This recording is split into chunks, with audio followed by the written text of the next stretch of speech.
தூத்துக்குடியில் கடல் நீரை நன்னீராக்கும் திட்டத்திற்கு சென்னை தலைமை செயலகத்தில் இருந்தபடி முதலமைச்சர் ஸ்டாலின் அடிக்கல் நாட்டியிருக்காரு.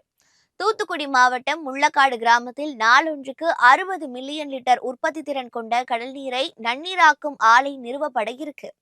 அங்குள்ள மக்களுக்கு தண்ணீர் வழங்க வகை செய்யும் இத்திட்டம் 2292 கோடி ரூபாய் திட்ட மதிப்பீட்டில் 40% சிப்காட் பங்களிப்புடனும் தனியார் கூட்டமைப்பின் 60% பங்களிப்புடனும் மேற்கொள்ளப்படுது.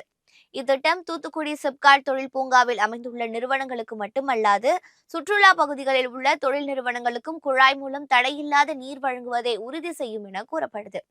சிப்காட் தொழில் பூங்கா மற்றும் அதன் சுற்றுப்பகுதிகளில் அமைந்துள்ள தொழிற்சாலைகளின் தண்ணீர் தேவையை கருத்தில் கொண்டு நாளொன்றுக்கு 60 மில்லியன் லிட்டர் உற்பத்தி திறனை கையாளும் வகையில் இந்த திட்டம் அமைஞ்சிருக்கு.